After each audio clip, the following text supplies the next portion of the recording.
avocat nanga Yesu yoleyo nelakanga ofana. C'est la 5e partie de notre enseignement et nous mettrons le point-virgule ici. On ne sera pas aussi long par la grâce de Dieu, mais on va essayer un peu d'expliquer des choses profondes. Je salue ma sœur Isabelle Hachi, que le Seigneur vous bénisse. Donc, par la grâce de Dieu, nous allons continuer notre enseignement. On a touché beaucoup de choses. Et aujourd'hui, on va essayer un peu de parler que ce n'est pas la nature de l'homme qui sauve. Vous savez que si, dans la réalité, on voit qu'il y a l'homme et il y a la femme, sachez bien que tout cela vient de lui-même, de notre Dieu. Donc, dans Dieu, il a la nature d'un homme. Il se représente comme un homme, comme l'autorité. Mais dans lui, il y a aussi la nature de la femme. Voilà pourquoi Dieu s'est manifesté en premier comme Adam et il vient de se manifester encore en deuxième comme Ève. Donc c'est Ève qui est la mère de tous les êtres vivants. Voyez-vous? Donc nous disons que le père de tout le monde c'est Dieu et la mère c'est Ève. Oh, vous allez comprendre que la mère de Ève c'est bien Adam. Est-ce que vous voyez ça? Et le père de Ève c'est Dieu lui-même. Ça, on a déjà parlé de ça il y a longtemps. Donc, nous comprenons que la maman d'Adam, c'est la terre. Mais la maman, en réalité, d'Ève, c'est Adam. Voilà, le papa de Ève, pardon, c'est bien l'Éternel lui-même. Donc, nous disons que Ève et Adam, en réalité, c'est l'image d'Abraham et de Sarah. Est-ce que vous voyez? Nous allons prendre l'écriture pour commencer notre enseignement, parler des choses qu'on a commencées, on ne sait pas les finir. Voilà pourquoi nous disons que dans le ministère, il y en a d'autres qui commencent, il y en a d'autres qui viennent compléter et c'est pourquoi vous allez remarquer que dans l'ancienne alliance, il y avait beaucoup de prophètes qui venaient. Ils se complétaient toujours. C'est comme dans la nouvelle alliance, dans chaque génération, le Seigneur élève ses serviteurs. Voilà. Nous allons prendre rapidement l'écriture dans le livre de 1 roi, je crois. 1 roi. Voilà. 1 roi chapitre 11. Donc, le livre des rois, c'est après le livre de Samuel. C'est qu'on a commencé. Nous répétons toujours, on lit toujours la même chose, mais l'explication n'est pas toujours la même. Achija saisit le manteau neuf qu'il avait sur lui, le déchira en 12 morceaux et dit à Jéroboam, prends pour toi 10 morceaux, car ainsi parle l'Éternel, le Dieu d'Israël. Voici, je vais arracher le royaume de la main de Salomon et je te donnerai 10 tribus. Mais il aura une tribu à cause de mon serviteur David et à cause de Jérusalem, la ville que j'ai choisie sur toutes les tribus d'Israël. Et c'est là parce qu'ils m'ont abandonné et se sont prosternés devant Astarté, divinité des Sidoniens, devant Kemosh, dieu de Moab, et devant Milcom, dieu des fils d'Ammon, et parce qu'ils n'ont point marché dans mes voies pour faire ce qui est droit à mes yeux, et pour observer mes lois et mes ordonnances, comme l'a fait David, père de Salomon. Amen. Donc, bien-aimés, avant que nous volons comme d'habitude, là, je vais dire une chose. Vous voyez, nous avons fait la lecture noir sur blanc. Moïse nous dit ici que, en réalité, si on abandonne Dieu, Dieu peut changer ses décisions envers nous. Est-ce que vous voyez ça? C'est pourquoi il n'est pas conseillé à un frère ou soit à une sœur d'abandonner Dieu ou soit de désobéir à la volonté de Dieu. Donc, si je dis que Moïse nous a dit, parce que toute l'ancienne alliance, c'est Moïse qui est en train de parler. Vous voyez?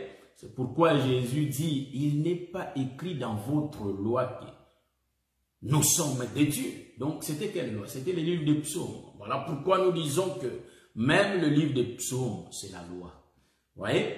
Voilà pourquoi nous disons qu'abandonner Dieu, il y a des conséquences. Donc, si l'Éternel tourne son visage envers nous, il nous laisse, il nous donne son dos, il n'y a que le malheur qui va nous arriver. Est-ce que vous voyez ça?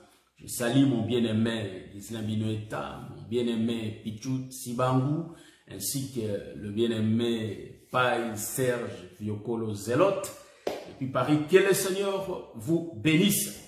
Donc là, nous allons parler de Dieu étant une femme. Nous savons qu'il y a d'autres ministres qui ont déjà parlé de ça, ils nous ont enseigné sur ça.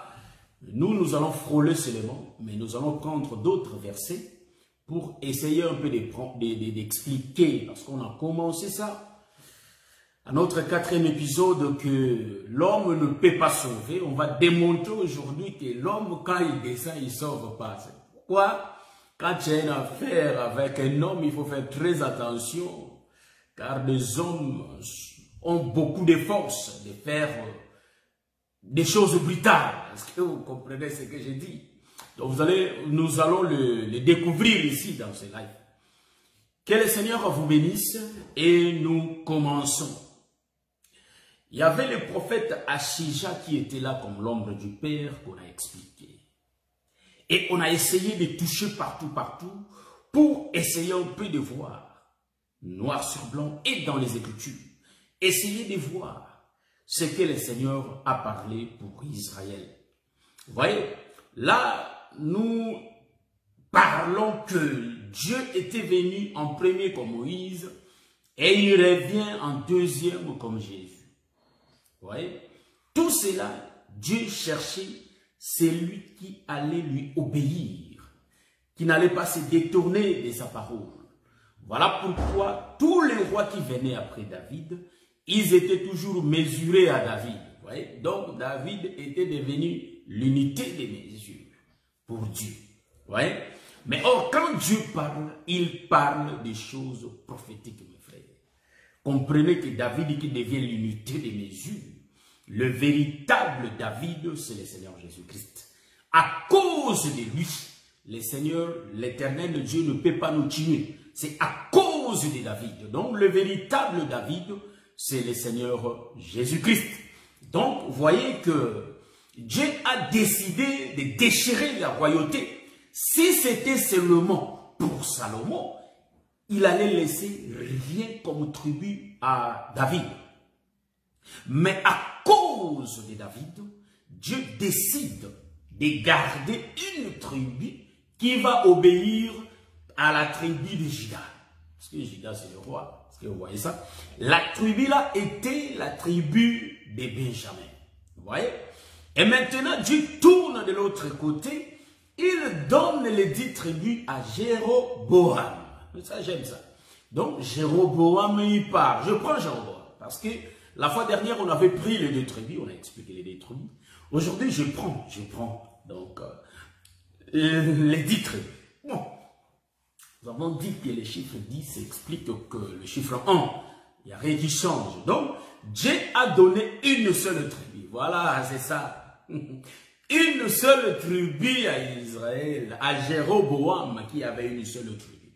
Or, Jéroboam, l'ombre de Moïse. Vous savez que dans cet évangile, je suis en train de dire, nous prêchons comme Jésus le même. Quand Jésus parlait des choses du royaume, il utilisait des paraboles. Donc, les paraboles, en d'autres termes, c'est la typologie. Est-ce que vous voyez ça? Donc, le parabole, en d'autres termes, c'est le songe. Donc, le songe ne donne pas l'exacte explication. Parce que si quelqu'un a un songe, il faut que quelqu'un d'autre vienne en donner l'explication. Donc, l'explication du songe, en réalité, existe. Là, pourquoi nous disons, on ne peut pas avoir l'explication si on n'a pas le songe. C'est pourquoi, quand Joseph avait eu le songe, il y avait le Père qui était venu pour expliquer les songes. Vous voyez? Donc, ici, vous allez remarquer que Moïse va avoir comme peuple Israël.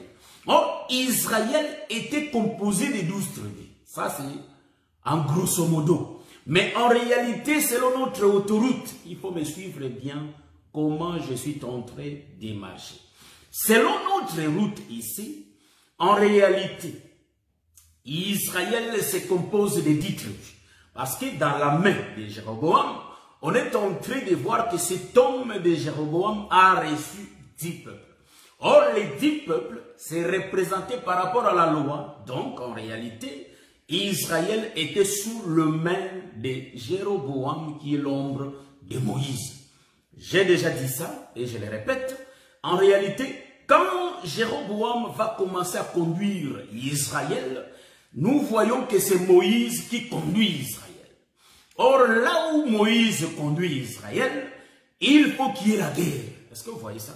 Donc, le peuple ne peut pas rester en paix parce qu'il y a la présence du péché qui perturbe le peuple. Est-ce que vous voyez ça? Donc, le péché qui perturbait le peuple de Moïse, en réalité, c'était la loi des pharaons. Donc, la loi des pharaons était de faire des briques, était de les rendre des esclaves. Est-ce que vous voyez ça? Donc, nous voyons ici, je vais descendre rapidement, je descends. Donc, nous voyons aujourd'hui, il y a la loi des pharaons qui pèse sur le peuple. Donc, la loi des pharaons, c'est pratiquer le péché. Or, le véritable pharaon, c'est le diable. Voyez-vous? Donc, la loi des diables pousse notre chair à obéir à ses commandements. Voyez-vous? Donc, c'est ça la loi du diable. En d'autres termes, c'est le péché qui crie au peuple. C'est le péché. Donc, le peuple qui va donner ses oreilles pour écouter la voix du péché, il va pratiquer le péché. Voyez-vous? Donc, nous disons que, en réalité, le peuple que Jéroboam conduisait était l'ombre d'Israël. Donc, Israël a fini par se courber devant Pharaon. Donc, Israël obéissait à la loi des pharaons. Ici, vous allez comprendre que Moïse qui conduit le peuple vivait sous la loi. Bon, nous aimons ça. C'est ça la partie qu'on a expliquée. Mais remarquez une chose. Moïse qui conduit le peuple. Mais l'Éternel Dieu donne la royauté à Jéroboam qui parle le premier. C'est Moïse. Mais remarquez. Le problème de Dieu était quoi? Le problème de Dieu était qu'il faut qu'il puisse régner sur un peuple. C'est ça, c'était son souci. De régner sur un peuple. Il a essayé de travailler avec Moïse, mais il n'a pas pu. C'est pourquoi vous allez comprendre que quand Moïse était parti et il est revenu, il n'avait pas le peuple. Voyez-vous? Mais il faut que Jésus vienne. Quand il va descendre, quand ils vont remonter, Jésus va remonter avec un peuple. Bon, ceux qui ont les yeux, je crois, ils me voient déjà. Quand je parle de Moïse, je touche Exode, là où je suis en train de voir Aaron. Aaron était là, mais Aaron n'avait pas la capacité de réunir tout le peuple. Et voilà pourquoi Moïse va descendre le deuxième. Voyez-vous? Donc, Aaron remonte, mais Aaron va redescendre avec Moïse. Voyez-vous? Donc, Aaron commence le travail déjà. Aaron remonte pour rencontrer son frère. Et ils vont descendre le 2. Quand ils descendent le 2, en réalité, ils descendent. La loi et la grâce, ils descendent. Parce que la loi était incapable. Mais c'est lui qui avait la capacité, en réalité, de réunir le peuple. C'était bien qui? C'était bien le bien-aimé Moïse qui est l'ombre de Jésus. Je rentre pour expliquer un peu David. Voilà pourquoi vous allez remarquer, j'avais dit ça dans le la deuxième épisode. J'ai laissé beaucoup de portes ouvertes que je vais fermer aujourd'hui. Je prends David. David qui sort de sa chambre, de sa maison, il était à l'étage, voyez-vous, et il y avait le véranda. David qui sort. Quand David va sortir, David va voir la femme d'Uri. La fois dernière, j'avais dit que David qui sortait n'était pas un homme, mais David était une femme. Une femme qui cherchait un peuple. Voyez-vous? Donc, celui qui cherche un peuple, en réalité, c'est l'homme. Mais l'homme lui-même n'a pas cette capacité. Voilà pourquoi, dans nos vies respectives, nous voyons que quand l'homme grandit, fin de compte, il va chercher un peuple. Et quand une femme grandit aussi, étant un peuple, il cherche un roi. C'est pourquoi Israël cherchait un roi. Nous aussi, nous voulons avoir un roi. C'est le peuple qui cherchait un roi. Est-ce que vous voyez ce que je vois? Donc ici, vous allez comprendre, quand un homme grandit, il cherche un peuple. Mais l'homme lui-même a les capacités de trouver. Voilà pourquoi l'homme cherche une femme. Cherche une femme. Car la femme a la capacité de gagner un peuple. Bon, mon langage est un peu dur.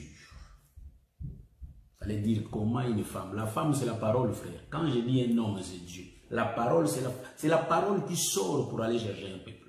Voyez-vous, le peuple, c'est l'Église, c'est Israël, mais est gagné par la parole. Donc la parole, c'est pas un homme. La parole, c'est une femme. C'est l'autoroute d'aujourd'hui. Donc David qui sort, il regarde, David voit la femme du riz. Mais l'état de la femme, elle était nue, parce qu'elle s'est baignée. Bon, la nudité dans cet évangile, nous connaissons par rapport à Adam dans les jardins. Le peuple s'est retrouvé nu parce qu'il y avait la présence du péché au milieu d'eux. Donc, si cette femme utilisait de l'eau, mais son état restait nu. Bon, ici, je vais prendre de l'eau que la femme là se lavait comme la loi, qui ne pouvait pas couvrir sa nudité. Est-ce que vous voyez ça? Donc, la femme avait reçu, la femme là avait déjà de l'eau. C'est ça le doctorat, frère, ma soeur. Donc, la femme là avait déjà de l'eau. Parce que la femme s'est baignée. Mais l'état de la femme, elle était restée nue. Si David était descendu, parce que David a été attiré par la nudité de la femme. Est-ce que vous comprenez ça? Donc, ce qui a poussé David, il faut que je prenne cette femme, parce que sa nature était bizarre. Mais ici, si on dit à notre frère de faire le choix de la femme, notre bien-aimé, soit il va aller demander, mais comment vit cette sœur? Est-ce qu'elle est calme? Elle est comment? Son comportement? Elle est gentille? Elle accueille bien des gens? Comment? Elle parle comment? Vraiment, l'homme cherche des critères toujours positifs. Est-ce que vous voyez ça? Un comportement positif. Mais Jésus a fait le contraire. Vous voyez? Jésus a contredit des choses. Cet homme de David, il a été beaucoup plus attiré par cette femme parce que la femme était nue. Nue. Vous voyez?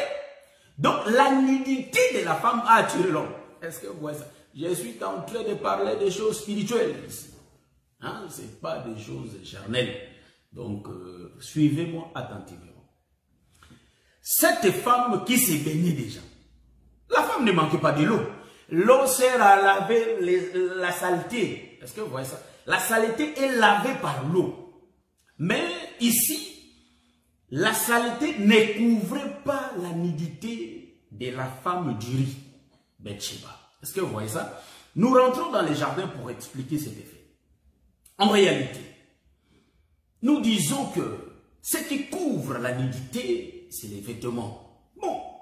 Qu'est-ce que nous dit le livre des Proverbes? En réalité, bon, les brebis nous servent de manteau, de vêtements. Pour avoir un vêtement, il faut un brebis. Bon, ça, nous sommes dans les jardins. Et maintenant, dans les jardins, vous allez comprendre que pour que Adam et Ève se retrouvent dans cet état, il faut qu'il y ait quoi? Qu'il y ait le péché. Donc la présence du péché. C'est le péché qui fait expliquer à l'homme qu'il est nu. Est-ce que vous voyez ça? Donc, Proverbe 27, 26, que le Seigneur vous bénisse.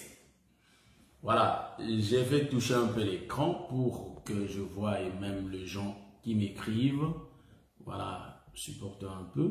Donc, parce que les commentaires ne montaient pas si bien que même si vous écrivez quelque chose, mon bien-aimé frère François, que le Seigneur vous bénisse. Voilà. Donc, ici, vous allez comprendre que dans les jardins, c'est là où tout a commencé. Hein? Tout a commencé par là. Mais le péché n'a pas commencé dans les jardins, frère. Le péché a commencé dans la création invisible. C'est là où a commencé le péché. Donc, dans la création visible est venue après la création invisible. C'est pourquoi nous remarquons qu'il y a d'autres choses qu'on voit, mais on n'a pas vu ça créer. Ça existait déjà. On n'a pas vu là où Dieu avait mis des arbres sous la terre. On n'a pas vu. Mais la terre produisait des arbres. Donc, les arbres existaient déjà dans la création invisible. Dieu les a mis là-bas. Bon, nous parlons ici des choses, d'autres choses, disons. Continuons notre enseignement.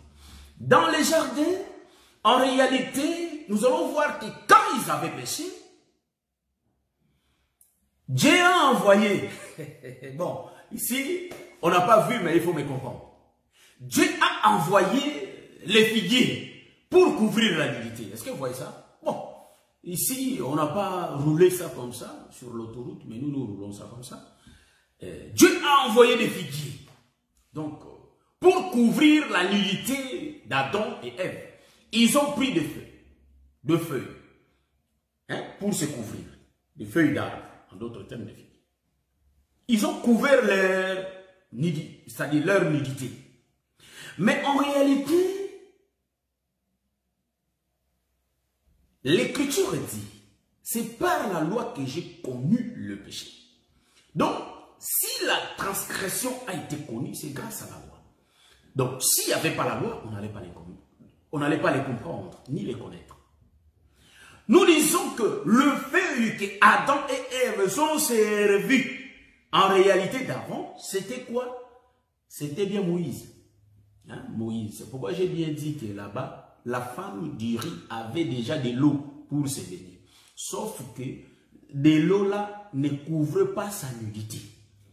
Pour couvrir sa nudité, il faut que Dieu envoie David. Donc, David, c'est lui qui lui enlève de l'eau et le fait rentrer dans le palais royal. Bon, voilà. Ici, dans les jardins, nous voyons que Dieu va venir en deuxième position. Donc, le figuier était le premier. Les figuiers qui étaient les premiers, en réalité, c'était Moïse. Mais Dieu vient en deuxième position. Donc, Dieu, quand il se présente devant Adam et Ève, Dieu se présente d'eux. En réalité, il y avait Dieu lui-même et la peau de l'animal. Voyez-vous? Donc, Dieu était avec son fils, en d'autres termes. Aaron était là avec Moïse. Abalouki, je tourne. C'est Jésus qui était avec Dieu sur la terre. Donc, nous voyons que c'est le deuxième qui a la capacité de gagner le peuple. Parce que le premier, ils se sont couverts de feuilles, mais ils se sont éloignés de Dieu. Ils ont fui la face de Dieu. Donc, c'était la loi qui fait éloigner le peuple de Dieu. Et pourquoi, quand Pierre faisait la pêche, toute la nuit, tous les poissons s'éloignèrent des pieds. Parce que c'était au temps de la loi. Donc, le poisson ne pouvait pas venir. Mais quand il fut le matin, l'homme de Dieu, c'est-à-dire l'homme de Dieu qui est Dieu lui-même, l'homme de Galilée, quand il était venu, en réalité, en prononçant la parole, nous voyons que c'était les changements donc, du sacerdoce. Voyez-vous?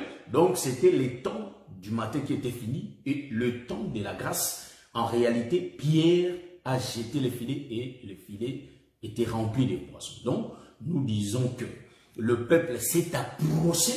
Pourquoi? Parce que la parole était venue avec l'homme. Donc, nous disons que l'homme était là avec la parole. Nous disons que c'était le temps du soir. Nous rentrons dans notre enseignement. Là, vous allez comprendre que David qui sortait était une femme. J'ai dit ça à une femme. Je vais lire une écriture. L'écriture que je vais lire. Là, je vais démontrer qu'en réalité, Dieu cherchait toujours celui qui va lui amener le peuple. Donc, Dieu voulait régner. Mais pour que Dieu règne, il faut qu'il y ait le peuple. Mais pour lui-même, il a fait des mouvements, mais il n'a pas pu réunir le peuple. Voilà pourquoi dans les livres de Genèse chapitre 18, vous allez remarquer que Dieu va descendre. Quand Dieu descend dans les livres de Genèse 18, Dieu dit qu'il est venu pour vérifier, donc pour voir si vraiment ce qui était monté vers lui était vrai. Qu'est-ce qui était monté? Je vais lire l'écriture, frère. Au lieu que je parle comme ça, je vais prendre l'écriture. Hein? Genèse chapitre 18. Nous allons lire la descente de Dieu. Donc, quand Dieu descend, il vient pour détruire. Donc, remarquez, parce que c'est un homme qui descend. C'est pourquoi l'homme n'a pas pris de solution. Il faut qu'on cherche une femme. Remarquez, je prends l'écriture rapidement. Voilà. Il dit ici...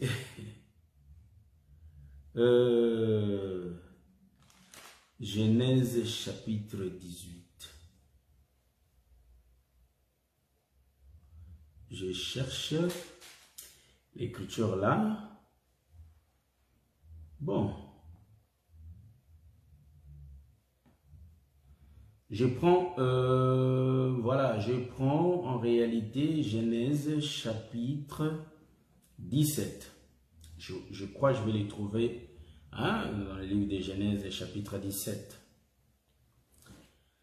La Bible dit, lorsque Abraham fut âgé de 99 ans, l'Éternel apparut à Abraham et lui dit, je suis le Dieu Tout-Puissant, marche devant ma face et sois intègre. Ça, ce n'est pas l'écriture que je cherche. Vous allez me supporter, je vais chercher l'écriture. Je sais que c'est quelque part ici. Voilà, donc c'est quelque part ici, je te rendrai fécond. Je lis en même temps, Dieu dit à Abraham, alliance, je descendrai après la génération. Voilà. Je crois que c'est Genèse 18. Je lis, chapitre 1, verset 1. L'Éternel lui apparut parmi les chênes de Mamré, comme il était assis à l'entrée de sa tente pendant la chaleur du jour. Il leva les yeux et regarda, et voici 3 hommes étaient debout près de lui. Quand il les vit, il courut au-devant d'eux depuis l'entrée de sa tente et se prosternant en terre. Et il dit, Seigneur, si j'ai trouvé grâce à tes yeux, ne passe point, je t'ai pris loin de ton serviteur. Permettez-moi, ça c'est Abraham qui parle. Abraham parle, je descends rapidement. Et alors, dire, je prends le verset 9. Alors, ils lui dirent, où est Sarah, ta femme? Il répondit, ça c'est pas, non, je descends, jusqu'à trouver Sodome et Gomorrhe, j'étais en train de descendre. Donc, et voici Sarah, ta femme, ça c'est Dieu qui parle. Je descends. Bon, voilà, je prends le verset 16. Ces hommes se levèrent pour partir et ils regardèrent du côté de Sodome et regardèrent du côté de Sodome. Abraham alla avec eux pour les accompagner. Alors l'Éternel dit, cacherai-je à Abraham ce que je vais faire?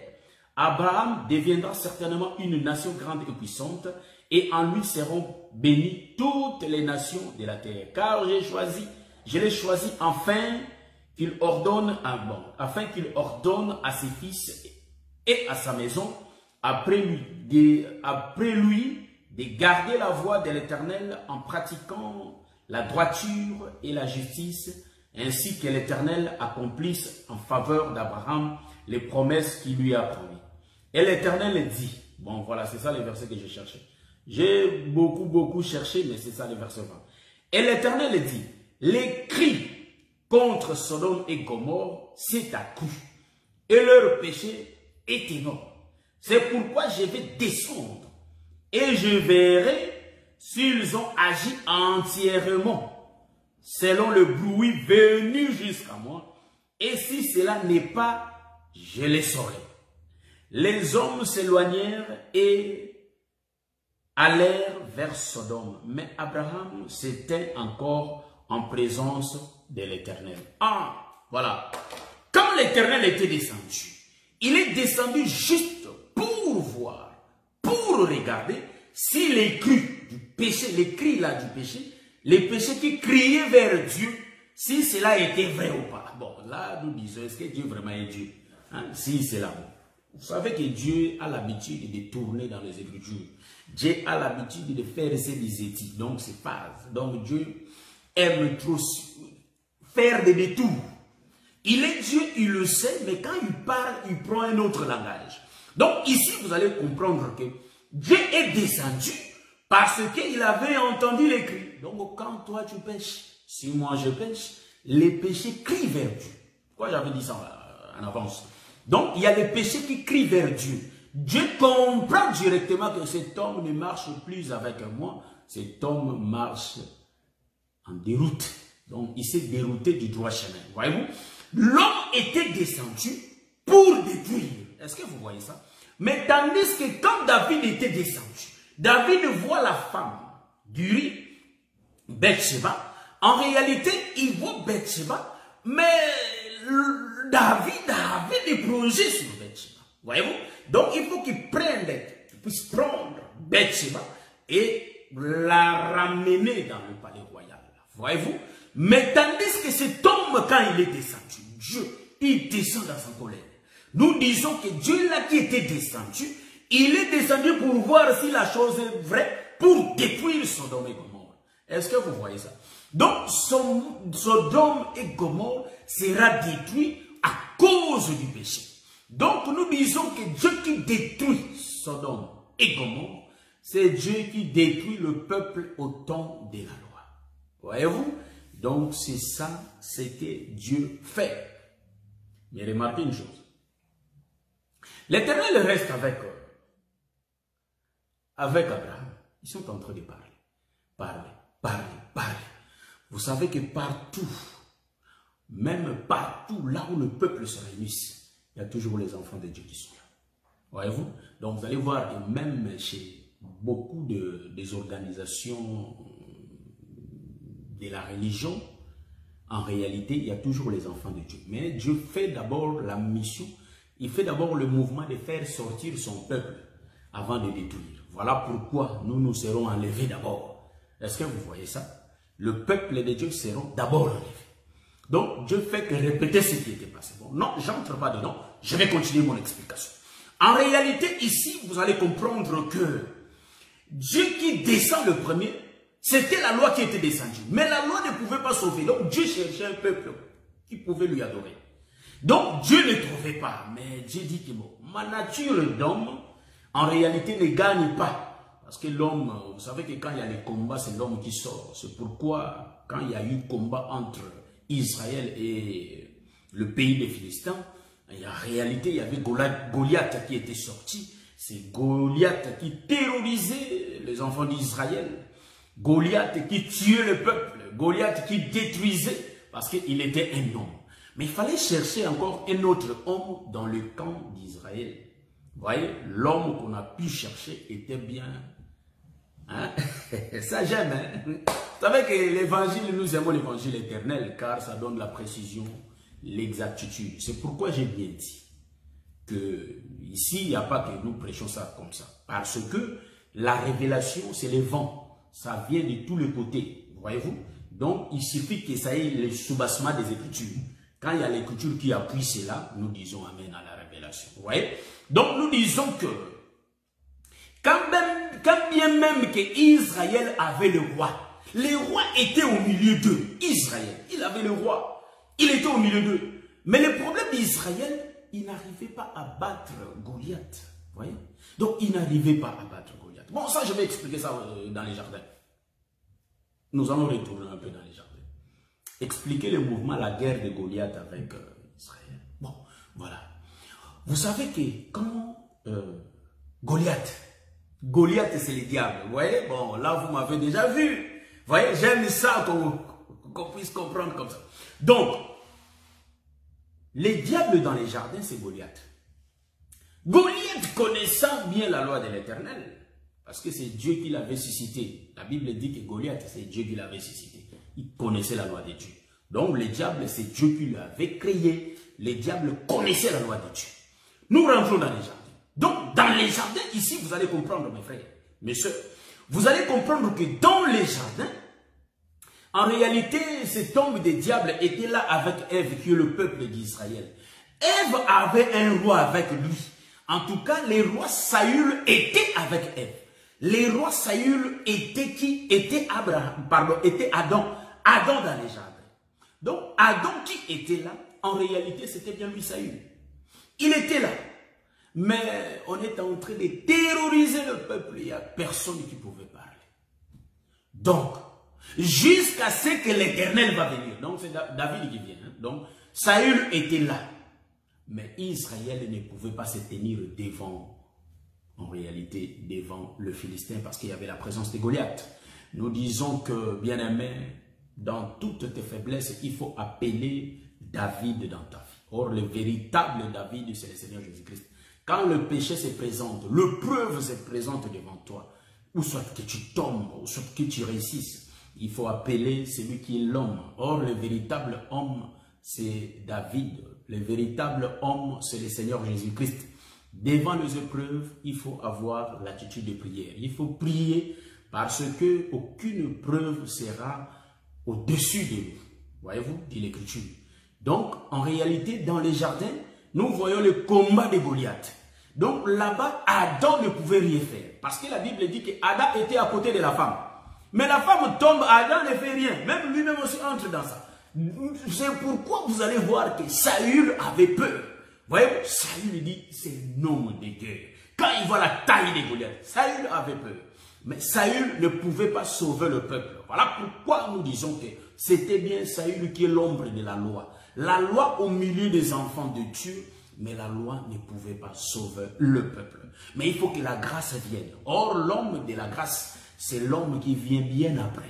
Donc, nous disons que l'homme qui était venu être au-dessus de Goliath, c'est David. Donc, c'est Dieu qui descend. Pourquoi tu as fait ça? Donc, nous disons que c'est l'homme qui est descendu. Quel est cet incirconcis qui injurie l'armée de l'Éternel? Donc, ça, c'est David qui descend. Pourquoi tu as fait ça? L'homme. Mais pourquoi ça?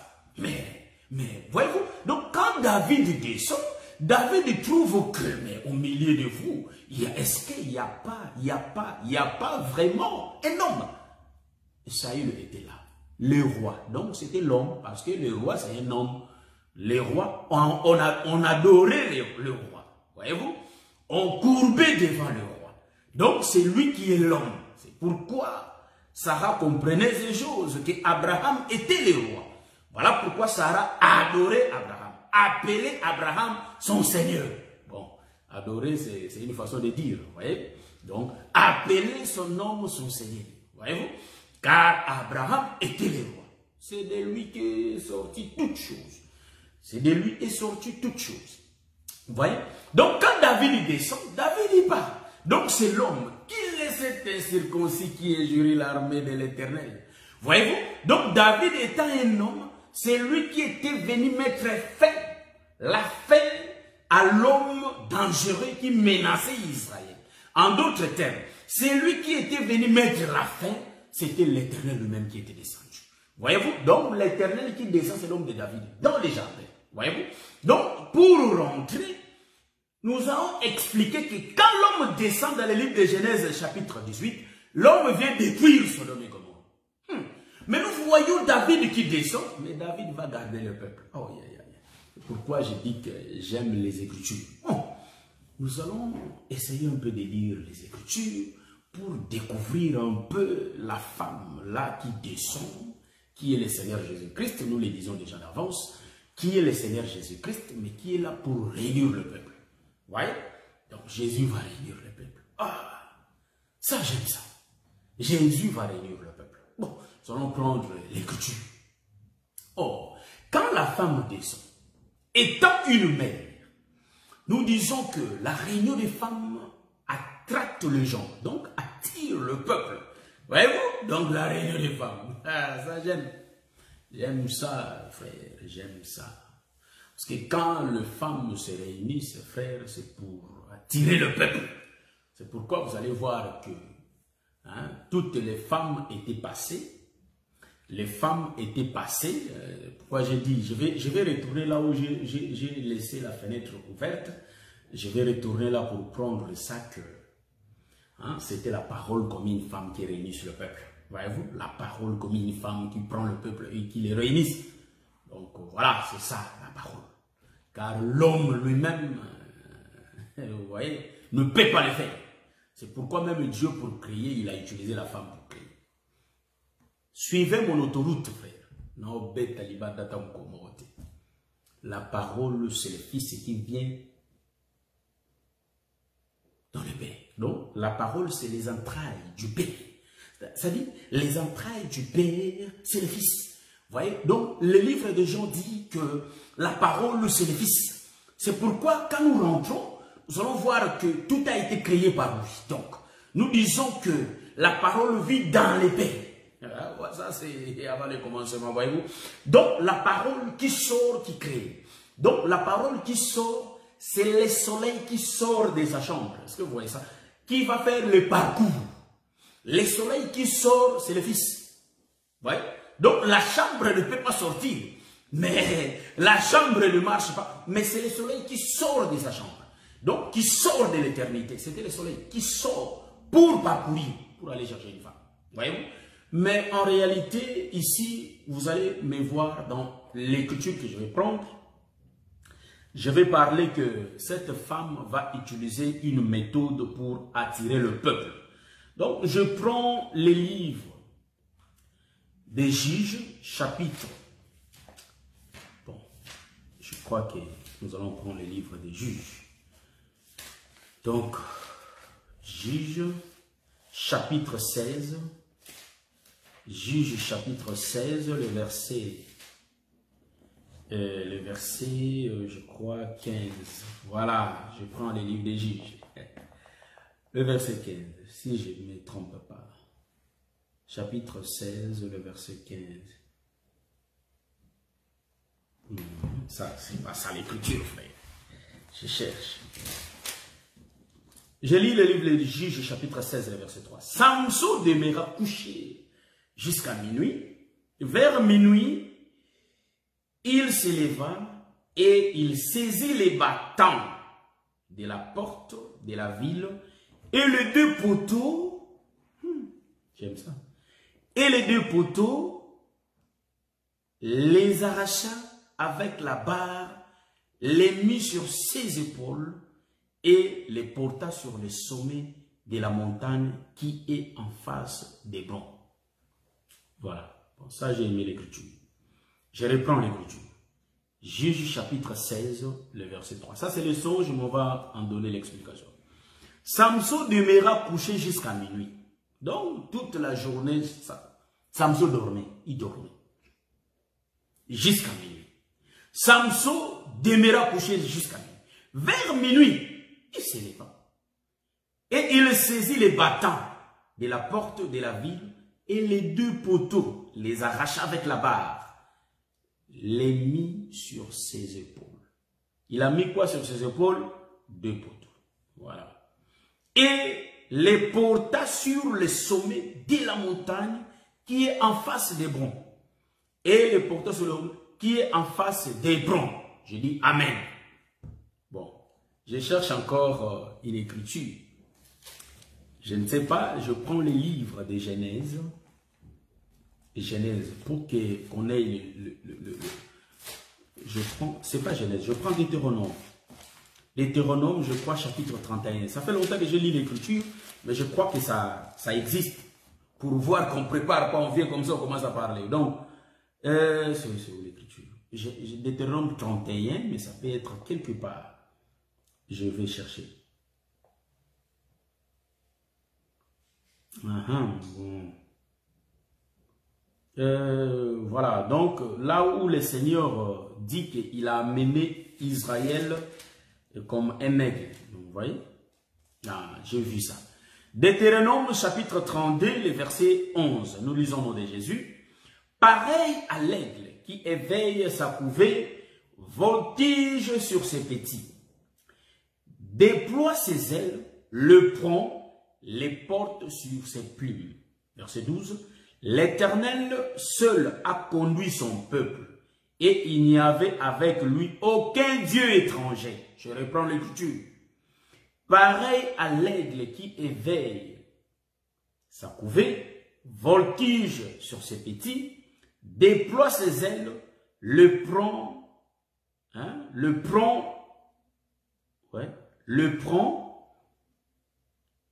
l'Éternel, le prend, le porte sur ses plumes. Voilà, c'est la phrase que je ne voyais pas. Le prend, le porte sur ses plumes. L'Éternel, le seul, a conduit son peuple et il n'y avait avec lui aucun Dieu étranger.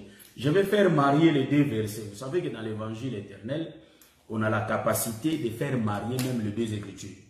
Vous voyez que Samson qui dort toute la journée. Samson dort. Quand Samson dort, il dort toute la journée. Mais il va attendre qu'il fasse la nuit, à minuit. Au milieu de la nuit, frère. Donc, Samson va se lever. Quand Samson se lève, Samson prend les deux poteaux, les deux barres. il va détruire quoi? Le meuble. Et tout, nous connaissons l'histoire de Samson. Donc, ça dit, Samson a été arrêté par les Philistins. On lui a enchaîné. Et c'est comme ses cheveux repoussés encore. Ça a repoussé. Donc, sa force est revenue sur lui. Mais ce qui est étonnant, comme si Dieu les avait aveuglés, qu'il y a les cheveux qui repoussent. Les Philistins ne voyaient pas. Et Samson va prendre les deux poteaux. Là, on peut parler de plusieurs positions, révéler ce qui est caché. Mais moi, aujourd'hui, je suis un peu direct pour mettre le point virgule. Il y a d'autres choses qui nous attendent. Donc, en réalité, ici, remarquez, Samson qui s'élève, il ne va pas prendre 3-4 poteaux. Samson va prendre seulement le 2 poteaux. Donc, le 2 poteaux, il va prendre le 2 poteaux, mais il va quitter là où il était et il va monter avec les 2 poteaux sur la montagne. Est-ce que vous voyez ça? Avec les 2 poteaux sur la montagne. Ah, ça, j'aime ça. Donc, nous disons que Samson, ici, en réalité, il avait des longs cheveux. Voyez-vous? Donc, nous disons que celui qui avait la capacité, frère, de prendre ces 2 poteaux, détruire tout le monde pour prendre ces 2 poteaux, celui qui avait cette capacité, c'était bien celui qui vient le deuxième. En d'autres termes, c'était une femme. Donc, nous disons que Samson, ici, prend la forme, c'est-à-dire prend l'image d'une femme pour délivrer les 2 poteaux. Voyez-vous?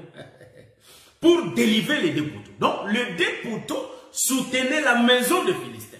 Mais Samson va les détruire pour prendre les 2 poteaux, monter avec les 2 poteaux jusqu'à où? Jusqu'à la montagne. Voyez-vous? Donc, ici, nous expliquons la montagne.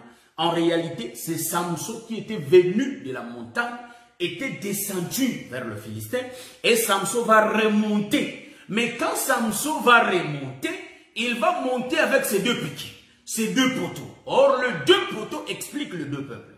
Est-ce que vous voyez ça? Le 2 poteaux explique les 2 peuples. Voilà pourquoi Moïse, qui est l'image d'une femme. Hein? Bon, là, vous allez me poser la question, mais comment Moïse est l'image d'une femme? Oui, Moïse était une femme, frère. C'est pourquoi Moïse qui était descendu était remonté. Voilà. Pourquoi? Parce que vous allez remarquer, la femme a l'oreille. Hein? Bon. Parce que l'évangile, il faut qu'il y ait le soubassement. La femme, c'est celle qui a l'oreille pour écouter l'homme. C'est pourquoi quand Jésus était venu, je prends les livres, l'écriture, avant de continuer d'expliquer ces versets, je vais prendre l'écriture de Jean chapitre 28, je crois. Ah, c'était quoi? C'est Jean chapitre... Bon, on va voir. Je vais chercher l'écriture. Jean chapitre 28. Je crois bien. Jean chapitre... Bon, voilà. Je cherche l'écriture, mais ça va nous venir. Donc, parce que Jésus avait l'oreille d'écouter. Jésus dit, tout ce que je vous enseigne, je l'ai écouté de mon Père. C'est le verset, c'est l'écriture que je cherche. Donc, si quelqu'un trouve ça avant moi, il peut me le donner. Ça va me servir. Hein? Donc, je crois que je suis dans Jean. Moi, je regarde Actes. Donc, Jean chapitre, je crois, 8, hein, le verset 26 à 28, si je ne me trompe pas. Jésus donc leur dit... Donc, je prends, voilà, je prends le verset, Jean chapitre 8, le verset 26. J'ai beaucoup de choses à dire de vous et à juger en vous. Mais celui qui m'a envoyé est vrai. Et ce que j'ai entendu de lui, je l'ai dit au monde. Voilà. Donc, Jésus ici, il a entendu de lui.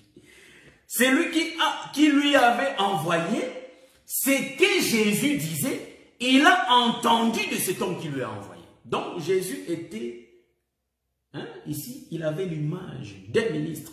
Il avait l'image d'une femme qui écoutait l'homme parler. Donc, Jésus, ici, prenait la position d'une femme qui écoutait, qui avait écouté un homme. Et quand lui va tourner pour parler, il devient un homme. Est-ce que vous voyez ça? Mais quand on lui mandatait, c'était une femme. Donc Jésus ne peut pas montrer sa force. C'est pourquoi quand on était venu lui attraper, qui cherchez-vous? Jésus, les gens tombaient parce que c'était la loi, frère. C'était Jésus par sa force. Mais après, il a dit, mais en réalité, je suis mandaté comme une femme. Il faut que je puisse agir comme une femme. C'est pourquoi on lui avait arrêté. Voyez-vous, nous rentrons pour expliquer que c'est lui qui entend. C'est pourquoi nous disons ici, Samson qui remonte, Samson a été envoyé pour prendre un peuple. C'est pourquoi j'ai dit, Moïse c'est une femme, mon frère. Moïse étant l'ombre d'une femme, il va prendre, il va descendre. Moïse descend. Moïse va parler au peuple tout ce que l'Éternel lui avait dit dans les buissons ardents. En d'autres termes, Moïse était parti accomplir la volonté de l'homme. Donc Moïse était la parole du Père qui marchait. Hein, donc, c'est pourquoi l'Écriture dit que la parole s'est faite chair. Donc c'était la parole de l'Éternel qui s'est fait Moïse pour aller prendre le peuple. Donc la parole de l'Éternel, c'est vraiment la parole qui séduit. C'est pourquoi même les soldats étaient séduits en écoutant Jésus parler. Jamais un homme n'a parlé comme cet homme. Donc cette parole séduisait le peuple. Même Paul, quand il parlait, Agrippa, il était séduit. Il dit, mais cet homme parlait, vous savez, donc il y a des gens qui parlent. Donc, Samson, il va remonter. Donc Moïse étant l'ombre d'une femme, il va les prendre. Mais tandis qu'Aaron n'arrivait pas à réunir le peuple. Hein, parce que noir sur blanc, quand Aaron était monté pour rejoindre Moïse, l'Écriture dit que voici ton frère. Dieu dit qu'il y a Aaron qui monte, il y a ton frère, tu peux descendre avec lui, ton frère va te servir d'interprétation. Est-ce que vous voyez ça? Donc là, il va changer de costume. Mais pour rentrer dans son premier costume, nous allons dire que l'ombre de Moïse, qui n'a pas pu réunir le peuple, mais nous allons voir qu'une femme qui a écouté l'homme parler, il vient. Donc Moïse a écouté avant de venir. Donc celui qui avait l'oreille, c'était une femme qui va descendre. Donc une femme a pu prendre le peuple et sortir avec le peuple. Donc en réalité, la véritable femme là, nous disons que c'est le Seigneur Jésus-Christ. Le Seigneur Jésus-Christ qui a écouté Dieu. On a lu ça dans le livre de Jean chapitre 8. Il a parlé de tout ce qu'il a entendu de son père. Donc pendant qu'il entendait, c'était une femme qu'on avait mandatée. C'est pourquoi j'ai expliqué qu'il avait 30 ans. Pour lui vendre, il faut 30 cycles. Ça démontre que c'était une femme qui avait la capacité de réunir le peuple. Jésus va dire ceci. Il va dire que Jérusalem qui tue les prophètes, je voulais vous réunir comme la mère poule. Donc celui qui fait des réunions du peuple, en réalité c'est la mère poule. Voilà pourquoi vous allez voir dans le livre d'Exode chapitre 12. C'était l'agneau qui avait la capacité de réunir. Or, l'agneau n'a que la capacité de réunir deux peuples. Le deux peuples, c'est Israël et les voisins qui vont se réunir. Or, les deux peuples, quand nous prenons Samson, c'est les deux poteaux. C'est pourquoi Samson ne pouvait monter que sur la montagne, mais il monte avec les poteaux, frère. Il va monter avec les deux poteaux. Pourquoi les deux poteaux? Les deux poteaux expliquent Israël et le peuple des nations qui montent avec Samson sur la montagne. Voilà pourquoi. Sur la montagne, il y avait un homme aussi qui était monté avec les deux poteaux. Donc nous disons que Jésus sur la croix, sur la montagne de Golgotha, était là avec ses deux poteaux.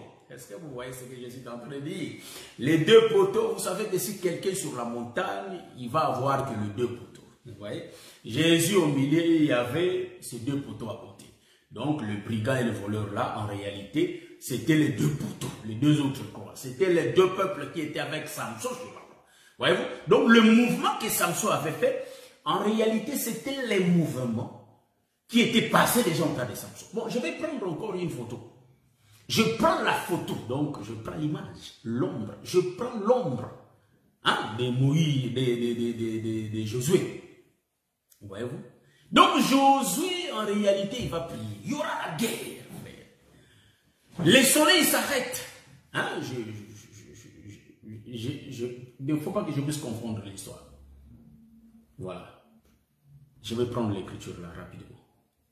Hein? Donc, ce qui me tue, parce que moi, je connais que c'est écrit. Mais pour prendre ça, il faut que je cherche encore. Vous voyez? Donc, je ne retiens pas trop vraiment des versets. Que je donne des versets. Je cherche l'écriture. Là où l'homme de Dieu élève ses deux bras, fait la prière. C'est l'écriture que je cherche. je crois, et il y a Our, je crois, qui soutenait le main de Moïse, je crois, si je ne me trompe pas. Il y a Our et il y a... Hein, donc, je vais expliquer ça, hein, le deux bras, je vais expliquer ça. C'est déjà expliqué, mais moi, je vais amener ça autrement. Donc, je cherche l'écriture là, que je cherche. Le main de... Non, il y a Josué, je crois, c'est Josué. Pendant qu'il priait. Bon, je vais chercher ça dans le livre de Josué. J'ai cherché ça. Mais les frères, est-ce que vous pouvez m'aider avec l'écriture? Hein? Voilà, je cherche l'écriture rapidement.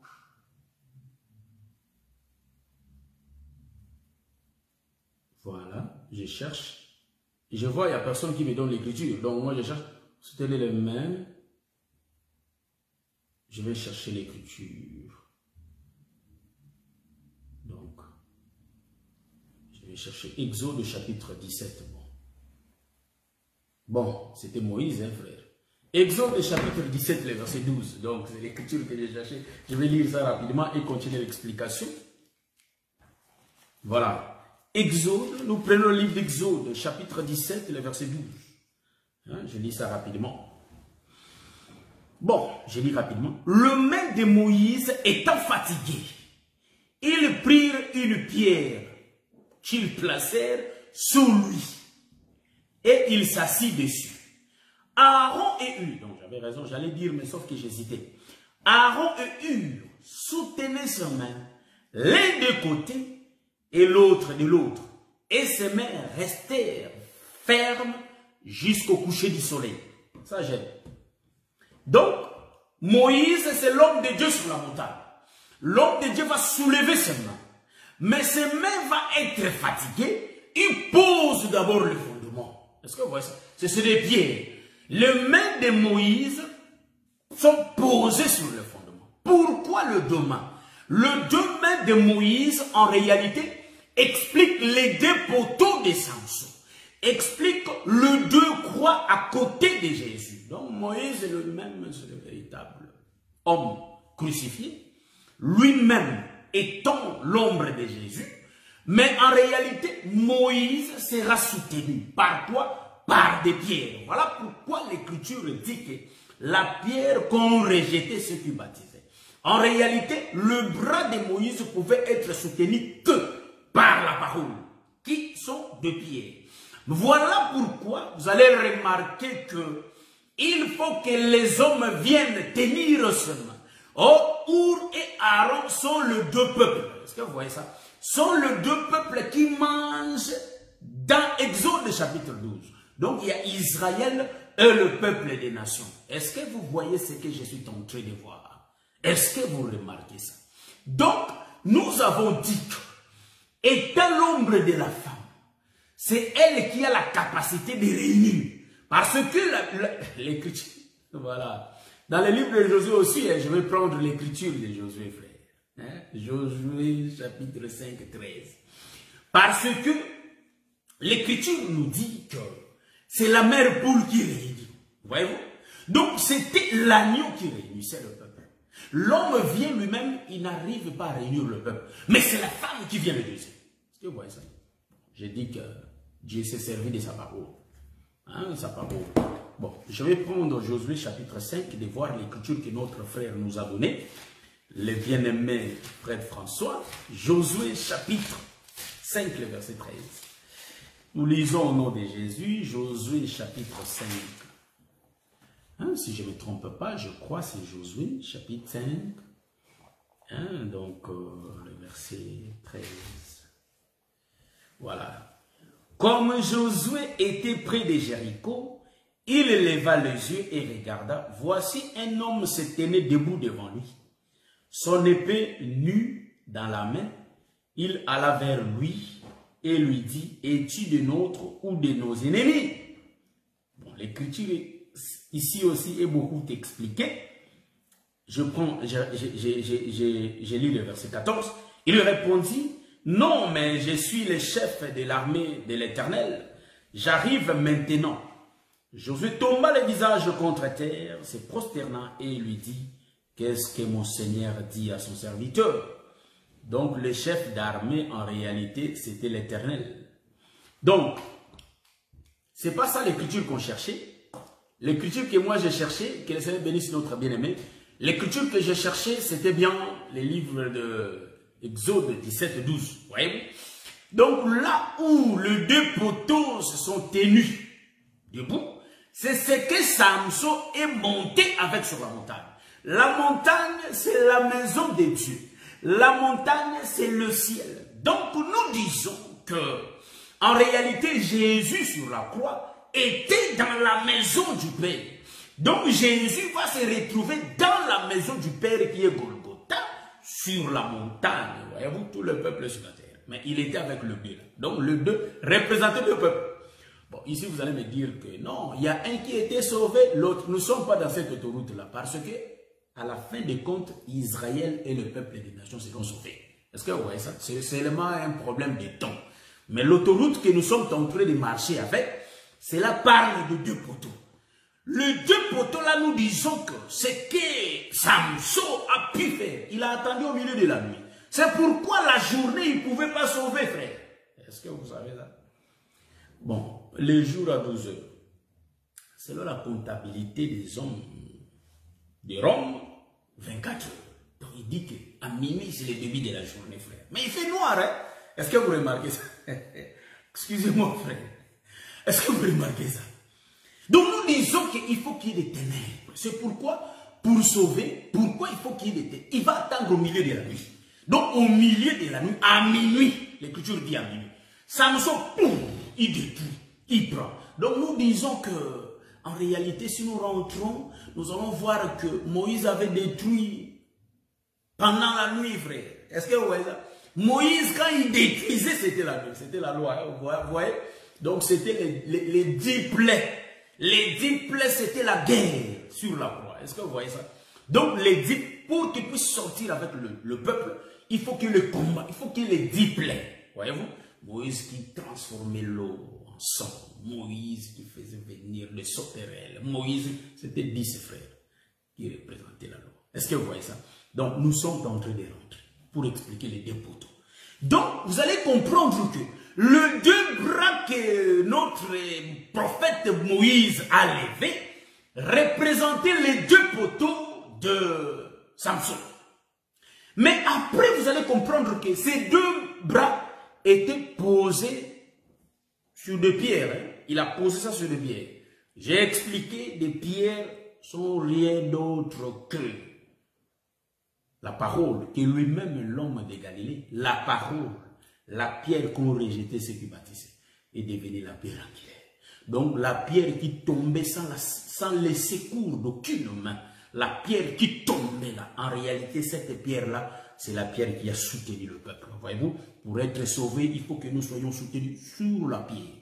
Les fondements, voyez-vous, c'est la pierre qui est le fondement. Donc le bras va se soutenir. L'homme ne peut pas se tenir lui-même. Il faut qu'il reste sur la pierre angulaire. Voilà pourquoi la Bible dit que, hein, Éphésiens 2:20, nous sommes édifiés par les enseignements des prophètes et des apôtres, dont Jésus-Christ lui-même la pierre angulaire. Bon, je vais tourner la nuit. Ah, j'aime ça.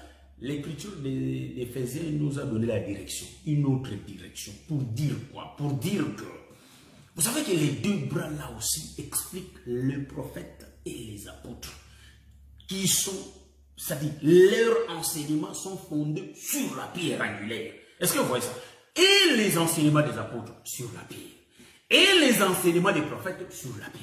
Cela veut dire, à la loi et au témoignage, pour qu'il y ait la lumière, tout doit être soutenu par la pierre, qui est lui-même le Seigneur, car c'est lui qui est la véritable parole. Revenons. Donc ici, le deux bras de Moïse, nous voyons des bras. Et après, vous allez voir, Hur vient, et il y a Aaron qui vient. Donc, en réalité, ici, frère, j'aime ça. Après, il y a l'identification des bras. Donc, vous allez voir que l'autre saisit l'autre, l'autre soutient l'autre. Donc, nous disons que les bras vont identifier le peuple. Cela veut dire que les bras de Moïse expliquent le peuple. Nous voyons l'homme Hur et nous voyons l'homme Aaron. Donc nous voyons deux peuples. Nous voyons Israël et le peuple des nations. Donc le mouvement de réunir le peuple s'est fait sur la croix. Est-ce que vous voyez ça? Sur la montagne de Golgotha. Voilà pourquoi nous disons que celui qui avait la capacité de réunir le peuple ne peut être que sur la montagne. C'est ainsi qu'au temps de Noé, c'est lui qui avait cette capacité de réunir le peuple. C'était bien Noé. Est-ce que vous voyez ça? C'était dans l'arche, là où il y avait Hur et Aaron. Donc nous disons qu'entre les deux, nous voyons les animaux et puis nous voyons des hommes. Retournons, hein? Ça c'est dans l'arche. Donc l'arche c'est la montagne. Hein? L'arche c'est la montagne, voyez-vous. Donc c'est pourquoi l'arche s'est arrêtée sur la montagne d'Ararat. Ouais, donc c'était vers le ciel. Voyez, donc c'était dans l'arche. Or l'arche c'est une maison. Voilà pourquoi nous disons que Jésus ne pouvait être crucifié que sur la montagne. C'est pourquoi la force de Samson, après avoir détruit, Samson va prendre ses deux poteaux, il monte avec sur la montagne. La montagne, c'est la maison. Il rentre dans la maison du Père. Donc, il va rentrer dans la maison, mais avec deux peuples.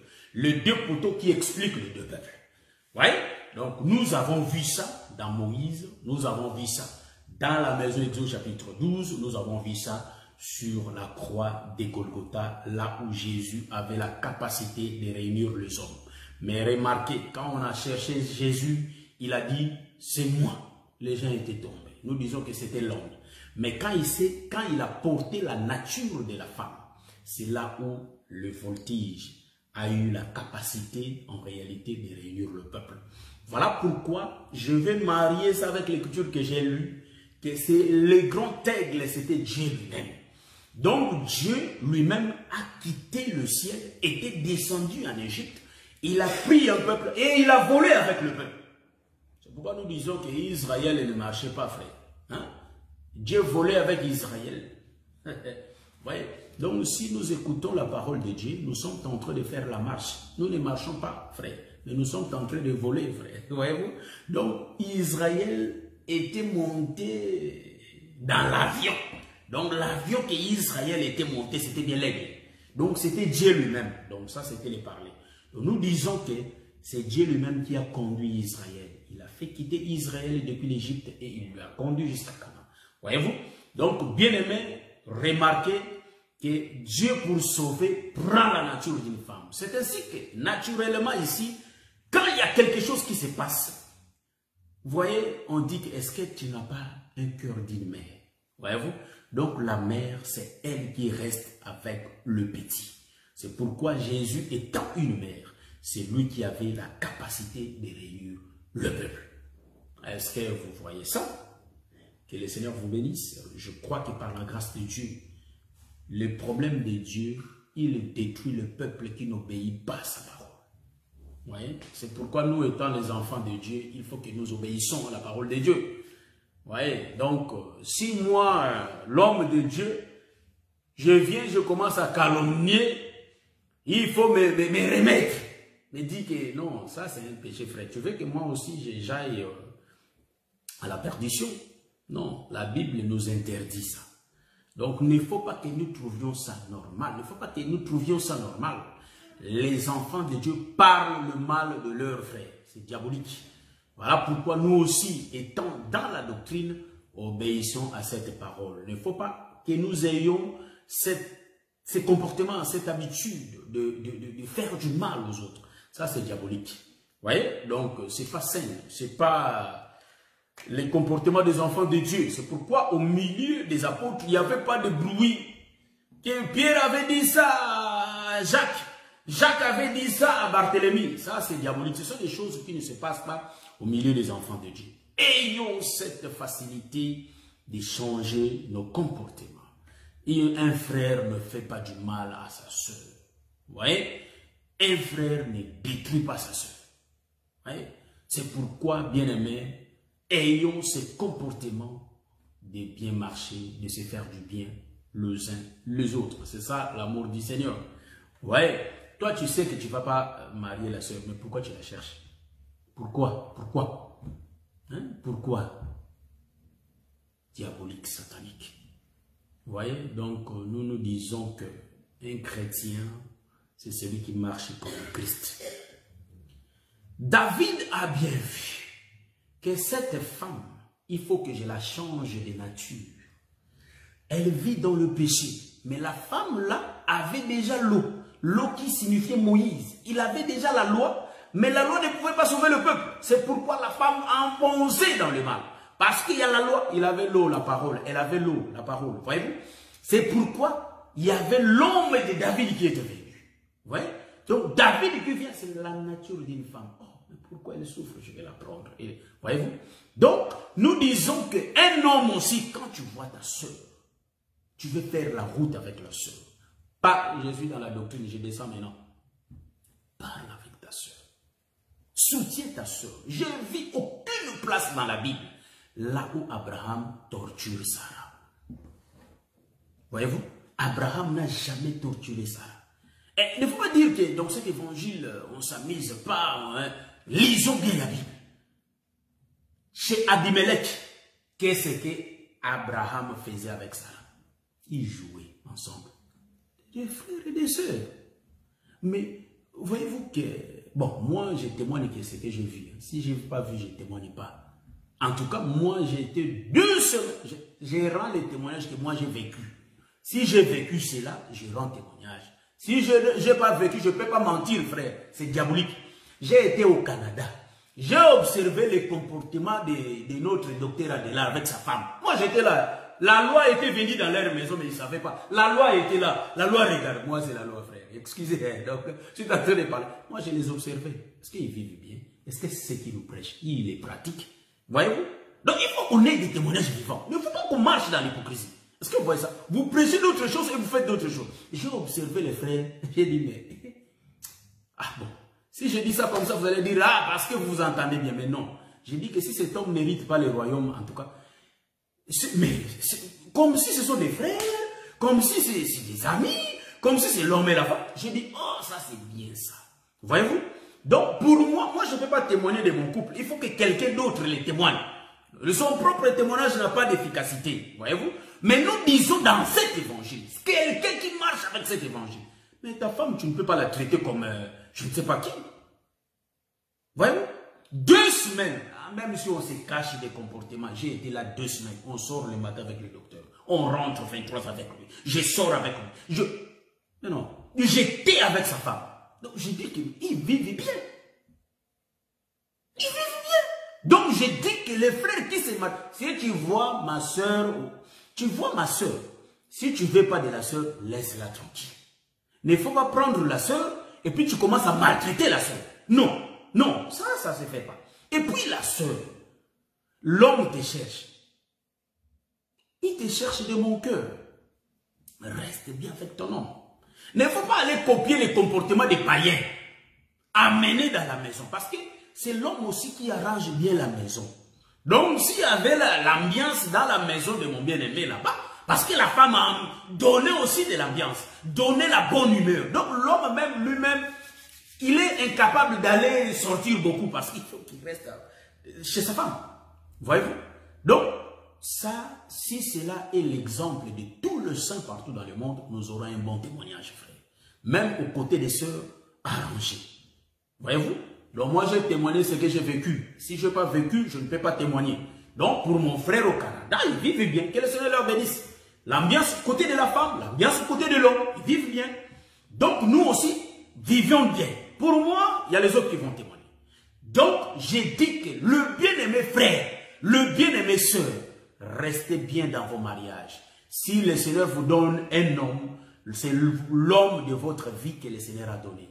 Restez comme des amis, restez comme des frères. Voyez-vous, un frère ne fait pas du mal à sa sœur. Même Abraham était là, il jouait. Ils ont menti à Abimelech. Ils ont dit à Abimelech, non, c'est pas ma femme. Mais, voyez? Mais en réalité, Abimelech les observe. Il dit, mais vous là, voyez-vous? Donc, il faut que l'amour là se montre. Parce qu'on n'est pas des ennemis. On est des frères, on est des sœurs. On se partage de tout. Donc, je conseillerais aux frères de prendre leurs femmes comme des meilleurs amis. Je conseillerais aux bien-aimés sœurs aussi de prendre leurs hommes comme des amis. Voyez-vous? très important, comme dit notre bien-aimé Pichu Sibango. C'est très important. Si nous sommes comme ça, les gens vont commencer à témoigner de nous. Au lieu de détruire notre témoignage, ils vont commencer à témoigner de nous, que nous respectons vraiment la parole. Parce que nulle part dans les Écritures, j'ai vu là où Jésus maltraitait les disciples. Parce que les disciples, c'est l'église, c'est la femme. J'ai rien, ça je n'ai pas vu dans les Écritures. Jésus, ils ont faim. Il va faire quelque chose pour eux. Ils ont besoin de ça. Jésus prenait soin de l'église. Donc, de même que l'homme doit prendre soin de sa femme. C'est pas que non, je suis ministre et ma femme au coin là-bas. Il y a même les gens qui viennent, ils ne savent même pas que c'est ma femme. C'est diabolique, satanique. Et toi, tu n'es pas propre à nous prêcher la parole. Voyez-vous? Donc, un ministre doit d'abord arranger son comportement avec sa femme. Est-ce que vous voyez ça? C'est ce que j'ai dit. C'est pourquoi on veut vraiment que nous soyons dans l'alignement. Hein? Donc, il faut tout tambola bien. Cela veut dire que un enfant de Dieu prend soin de sa soeur, de sa femme, de ses enfants. Est-ce que vous voyez ça? C'est l'héritage que le Seigneur nous a donné. Il ne faut jamais maltraiter les autres parce que c'est nulle part dans les Écritures. Voyez-vous? C'est nulle part dans les Écritures. Là où on voit un homme de Dieu qui maltraite. Est-ce que Pierre avait la femme? Noir sur blanc. Il avait sa belle-mère. Est-ce que tu as entendu qu'on a écrit quelque part? Pierre tapait sa femme. Est-ce que c'est écrit quelque part? Donc les gens sont là. On ne connaît même pas. Je viens, rien que nos yeux en observant comme ça, on saura que ça c'est la femme. Ils sont, c'est là, oui, vous voyez déjà. Mais toi là, les gens sont avec toi. Une semaine, ils ne savent pas ta femme. 2 semaines, ils ne connaissent pas ta femme. 3 semaines, c'est quel comportement? Quel comportement? Donc l'homme présente à sa femme. Donc si tu n'as pas besoin de la sœur, si tu n'as pas besoin du frère, dis-lui la vérité que frère, ne t'engage pas avec moi. Oh. Moi là, je n'ai pas besoin de toi. Oh. Voyez-vous? Donc, un homme dès le départ dit déjà la vérité. Une femme dit déjà la vérité. Ce n'est pas accepter et puis commence à faire tourner les frères. Les frères viennent le matin, tu n'es pas là. Les frères tournent, je ne l'aime pas. Mais dis-lui. Dis-lui ça, que tu ne l'aimes pas. C'est mieux, ça va arranger les choses. Mais il ne faut pas que nous vivions dans l'hypocrisie. C'est diabolique et satanique. Que le Seigneur vous bénisse. C'était une partie doctrinale qu'on est en train de parler. Arrangeons nos comportements. Cela influence aussi notre évangile. Voyez-vous? Ayons un bon comportement. Vivons irréprochables. Cela nous aidera. Est-ce que vous voyez ça? Si vous voyez qu'il y a quelque chose qui vous dépasse, cherchez votre ministre. S'il est loin, vous avez des frères, vous avez des sœurs, partagez. Voyez-vous? Donc, ayons cet amour-là de vivre ensemble comme des frères, des sœurs bien-aimés. Donc, on a déjà fini. Nous avons mis le point virgule dans cet enseignement. Par la grâce de Dieu, nous allons dire que les samedis prochains, on aura un autre enseignement dont moi-même j'ignore. Mais par la grâce de Dieu, pendant la semaine, on va afficher le thème qu'on va parler la semaine prochaine. Et je sais que le Seigneur est avec nous, que le Seigneur vous bénisse aussi. Je suis en train de chercher la chanson. Donc,